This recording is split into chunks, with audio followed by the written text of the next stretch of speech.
Hey there, cats and kitties. I am the Blues Man, Johnny Blues, and with this video, we'll be discussing my thoughts on episode 1 of the anime series, Amaama to Inazuma, which is how I think it's pronounced. And going into this series, after seeing the PV and reading the synopsis, I really had a sense that this was going to be sort of a feel-good slice of life, sweet, bittersweet kind of an anime, and that's pretty much how I'm left feeling by the end of this first episode. It was heartwarming and heartbreaking in places. We're following around Kohei, who is a single dad, a widower because his wife, of course, passed away, we're told through the dialogue of some of the characters 6 months prior, and we see that he's kind of struggling to maintain life for himself as well as his daughter, who has to be one of the most adorable anime characters I've ever seen, Tsumugi.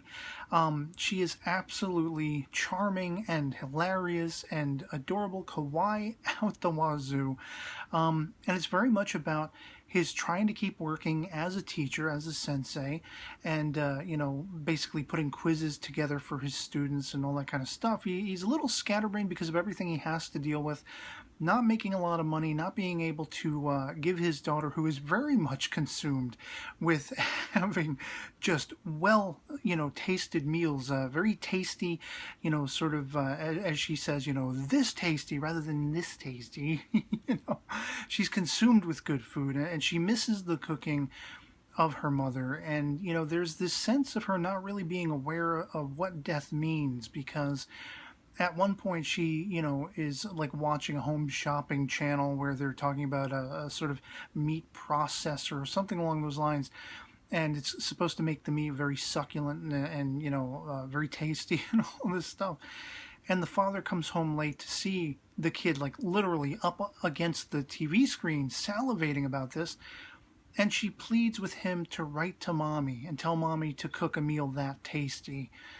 And it's heartbreaking because she's not there. She's not coming back. She didn't go away on a vacation, that kind of thing. And he is very much about doing whatever he can for his daughter. It's breaking his own heart, dealing with life without the wife. You can tell, there are moments where he smiles at the child, and when the child looks away, he just becomes melancholy and he becomes sad. And, it's one of those things where he's looking at his own child. It's all he lives for, this little girl. And at the same time, it's breaking his heart because he can't quite live up to what mommy used to do, and it's one of those things where there's a flower sort of cherry blossom festival or something's happening where a lot of people are in the park, and at one point he had actually gotten invited by this sort of go-getter, I'm assuming PE class, teacher or something, fellow teacher in the school, who's all trying to get him to like break out of the funk that he's in. And those are the characters subsequently, both the PE guy and one of the other fellow female teachers, who tell us that the wife died 6 months prior. And it's, again, bittersweet because every time they leave their apartment, both father and daughter say goodbye, and they show sort of a silhouetted, portrait of the mother and everything like that. But at this cherry blossom sort of get together, he basically takes his daughter because she sees it being spoken about on the news, and she's very smart for knowing what it all means, as the father applauds her and says he's proud of her and everything. And this is where they meet sort of, I guess, the third main character of the series, Kotori, who he doesn't even realize is one of his own students.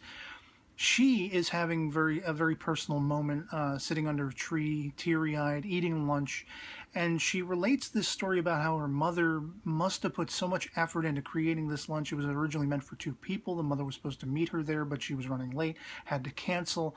And so she eats the whole lunch herself. And there's a kinship immediately between Tsumugi and Kotori because of that love of tasty food and all that kind of stuff. And that's where you see her first being like, how good does it taste? Does it taste this good, this good, this good? And she's like, is it this good? And of course, Kotori's like very much, being excitable, as excited as Tsumugi is getting, Kotori's getting excited. And it's just freaking kawaii. It's so adorable.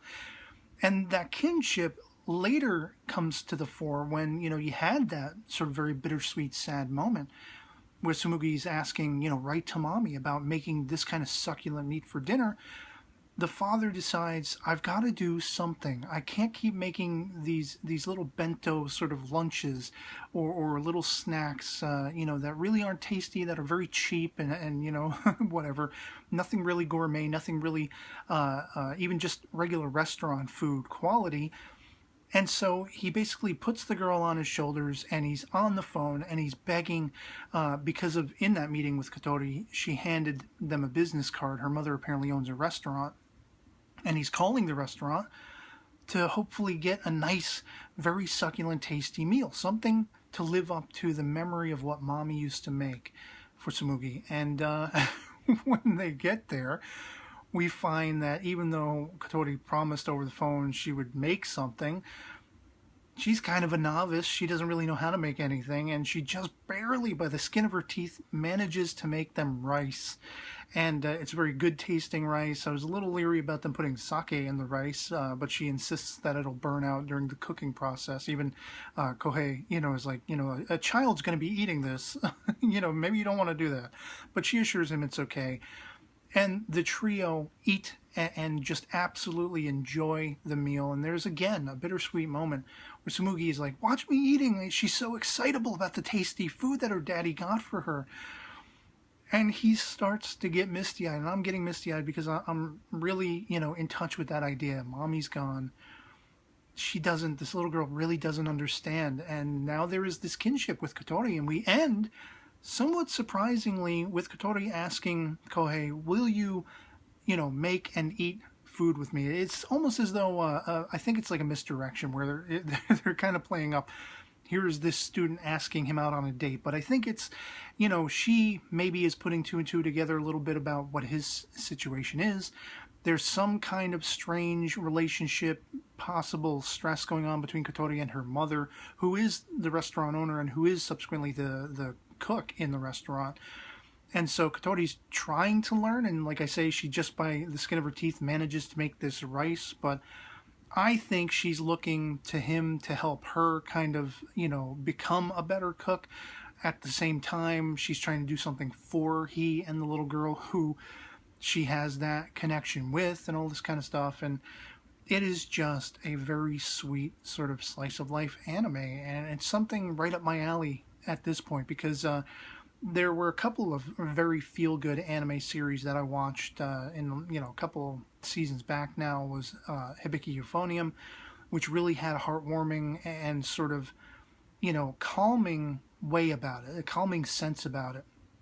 And then more recently there was Flying Witch, which one of you guys recommended to me, and it was one that I was actually curious about before I went away for a couple of months, and finally caught up on it in 2 days. I marathoned through Flying Witch because it was just adorable and enjoyable, and that's what this series feels like it's going to be. There's going to be bittersweet moments, heartstring tugging moments, and I'm all for that, but there's also a lot of, I was smiling a lot throughout this entire first episode, all to do mostly with Tsumugi, and just seeing, you know, to the ends of the earth, how far willing Kohei is to go to try to make his daughter happy.